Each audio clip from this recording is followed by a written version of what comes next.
very warm welcome to another episode of Impact with Youth, a series where we bring young change makers and global thought leaders together on one platform to explore innovative ideas to co-create impact with youth. I am Bhavi, a UN India youth advocate and a development professional co-creating conducive spaces for young people to exercise their agency and build their leadership capacities for social transformation.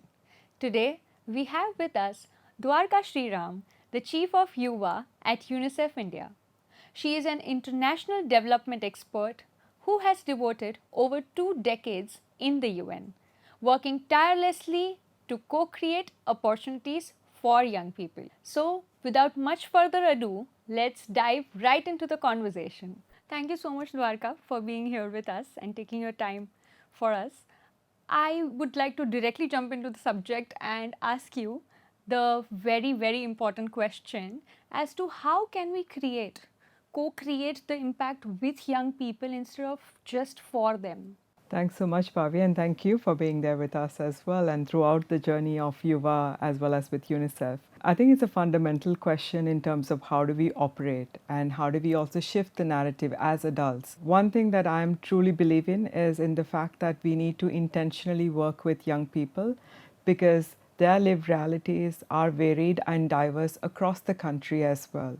And therefore, it's much more important for us not only to listen to them, but also give them an equal seat at the table and in terms of helping navigate that pathways that they want to carve out for themselves, not just to survive, but also to thrive.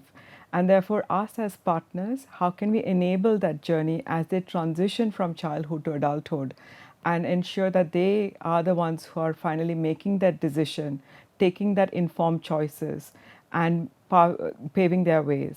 So I think it's important in terms of not just a seat at the table and listening to them, but also in terms of the way we operate. So as YuWaah, we have Young People's Action Team. They are part of our governance mechanisms, whether it's the board or the leadership councils and the various working groups. They also help with us in planning our theory of change and the vision that we want to set ourselves for till 2030. They support us and work along with us in terms of deciding which are the solutions that we need to pilot and how do we scale that up. So helping us with the design angle in terms of what are the inputs their peers are giving, as well as going and asking for feedback from other young people and really being partners with us every step of the way. And I think it's also important for us as adults and partners and enablers that we are also learning that skill of not just listening, but treating them as equal partners. Very rightfully said, actually, Dwarka. I think it was just yesterday I was having a conversation with someone and they mentioned about there are not a lot of spaces where young people are entrusted with the responsibility to share and collaboratively do something. So great to know that YuWaah has been doing so much at so many fronts. Yeah, and I think it was fantastic to have you as our chief guest on YuWaah Day as well. It can be representational, but I think it's an important message to send across as well that young people have the ideas, they have the solutions. Sometimes we play more a facilitative role and connect them with the opportunities rather than trying to do everything on their behalf. Absolutely. And I think speaking of opportunities, I think it's good for us to take this as a chance to share with young people, and maybe you can shed some light on that. What are the opportunities out there for young people to take the responsibility of creating the social impact forward? I think it's very layered question because it's not every young person is there in terms of accessing those opportunities. Just last week I was in Bihar and in the community and the field. So most of them were first generation learners. And there's a long way to go before they start giving back. They're already doing it, but in terms of just information in itself is not available. So what do they want to do after secondary education? How do they access these opportunities? What are those opportunities out there? They do not have that basic information in itself. Also role models, like they look at, becoming IAS, IPS, nurses, teachers. Nothing wrong with any of those professions, but those are the only role models that they see out there. So how can we provide them that information at a basic level so that they can make those informed choices? Second comes in the more complex part of it in terms of how do they access these opportunities. Whether it is volunteering and you want to give back to your community and society, whether you're solving for a situation in your community in terms of empathy and problem solving angle coming in and want to give it back. Identifying what is the career pathway that you want to take, and therefore what do you have to study, whether it's higher education, how do you access mentorship and financing if you want to become an entrepreneur, what are the job platforms available, whether in your localities or whether you want to migrate to most of the urban, peri-urban cities where some of these states are looking at, mass migration happening. They do not have that access to, these opportunities as well. For girls, especially, the social norms come into play. And the fears are real as well in terms of if a young girl is going into the city or a town, the safety, the security, the well-being of those adolescent girls and young women, how are they going to be accessing those? Young people with disabilities is another area as well. When you talk about accessibility and mobility, we don't look at those lived realities and expect a standard solution will fit all. And that's why in a country as diverse as India, we need to look at access to opportunities being and reaching every young person. And that's a very difficult task. And not just one partner can do this. The government has the mandate and the vision, and there are many schemes available. The private sector can come in terms of bringing in their expertise and providing those opportunities as well. The civil society organizations, they know how to reach the most marginalized populations. Can they work as technical partners with government to make that scaled up program much more intentional for any young person across diverse backgrounds coming across? As UN agencies, how can we bring that collective strength of the global presence and be able to navigate this area for young people? So I think this is something, some dynamics that we need to look at when we're looking at access to opportunities and how young people can do it.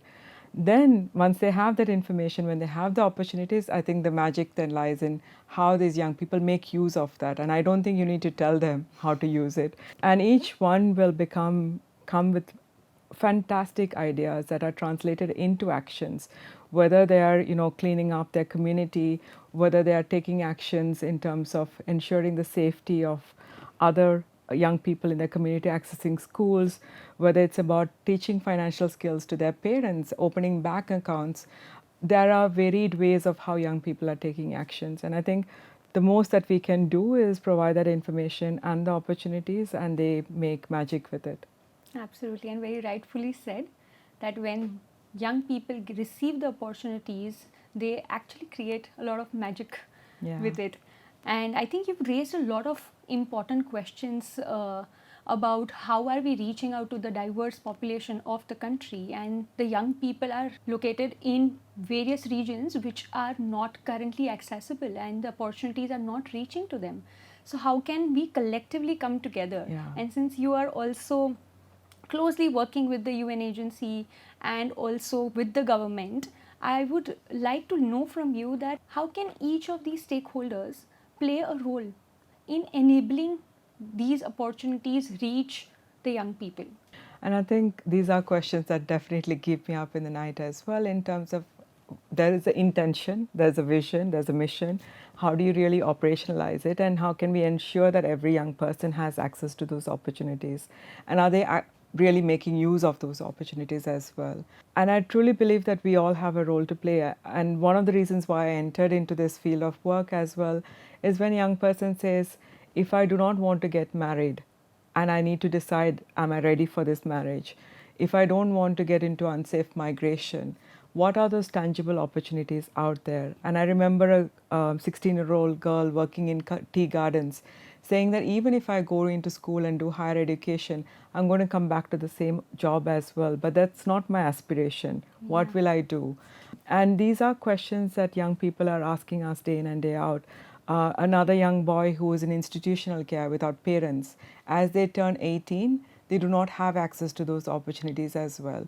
So how can we all come as collectively? And I think that's the beauty of it. It's very difficult to get a lot of partners who have their own understanding of what's good for a young person, or our own understanding of what's good as a program, but may not see that bigger picture. And I think this is where we have done that, where we pause, reflect, take a step back and say that what are young people saying in terms of their realities? What are the challenges that they're facing? What are their aspirations, hopes, fears? But also, what are the solutions that they're suggesting in terms of how we can help them? And it's an important question to ask, how can we help you, rather than going in with the solution in itself. And that's where, most of the initiatives that are at scale gets customized and contextualized to the needs and the realities of the young people in different settings. So for example, we were starting out a sandbox of pilots around life skills. The easiest was, because it was during COVID-19, to look at a digital platform. However, one of the most successful initiatives was with a partner who has never done life skills before, but they had a channel which was IVRS. So basically, you give a missed call and you get different content around life skills. Through the evaluation process, we found out that it was one of the most successful pilots in some sense. There are other ways of how we have reached the more marginalized through the offline platforms, using technology and digital devices as an enabler, again, not as the only means of reaching them.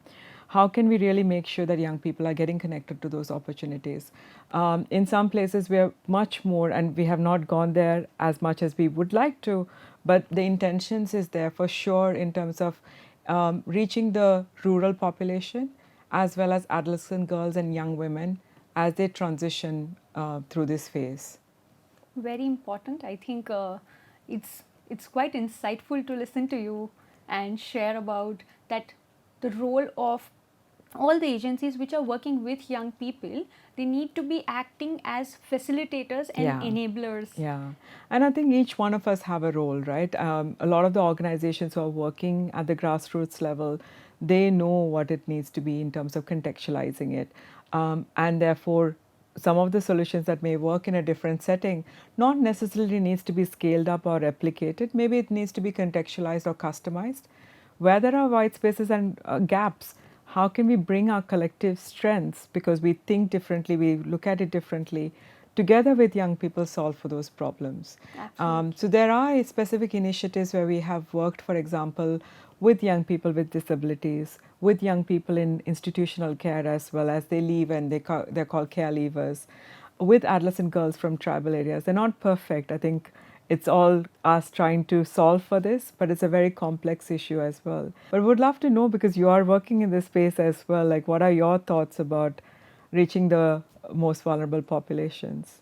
I think it's a continuous struggle that all of us are, striving to combat. I think reaching out to young people across the country, and which has a diverse population in terms of identities at multiple levels. I think you earlier also mentioned about having locally available, accessible role models, right? And a lot of times what happens is I am thinking of someone who is quite far-fetched, who is away from me and who hasn't maybe done something going out of the context from my community, and that is why my aspirations then get limited to just being around and maybe not being able to imagine a world beyond. So I think just working on that, and collectively I think working on creating safe and conducive spaces for young people to understand and realize their aspirations,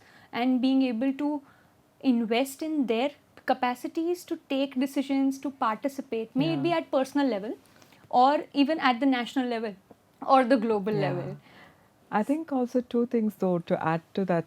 I feel that parents and communities also need to play a stronger role in this, because sometimes we put a lot of onus and pressure on a young person to carve out that pathway. Even if they have information and the opportunities, the pressure that they have to negotiate constantly, especially for girls on a daily basis, I think that's a real challenge. And the other is, of course, it came out much more in a post-COVID situation, but the mental health and well-being of young people as well. While they may want to aspire towards it, if they're not able to get there, how are we supporting them in that frustration management in some sense as well? I think these are real issues and real problems on a daily basis that a lot of young people face. Yeah, very rightfully said. I think we need to equip young people with the very important skill of intergenerational dialoguing. Otherwise, there is And the always going to parents be as well. And the parents as Yes. well, absolutely, to be open. Yeah. Lastly, I think our viewers today would like to know what is that one thing that you would like to share with the young people today.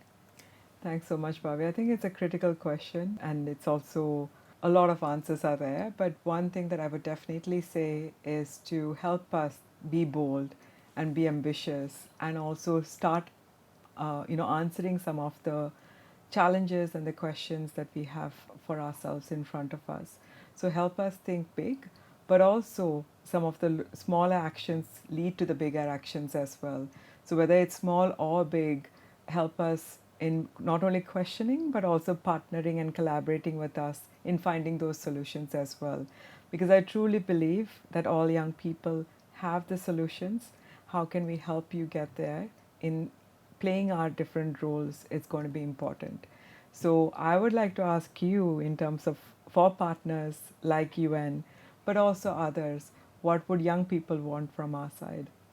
Thank you very much for this question. I think being a young person myself, I would only have one thing to say, that while we all are striving to achieve building a world where we can have more inclusion, we can have safety, and a lot of young people can exercise their agency, I think all the partners can play a role in it. And while you create spaces for us to act as active and participating with equal stake in it, I think all the partners need to come together and form collaborative efforts with the changing realities that young people are facing today.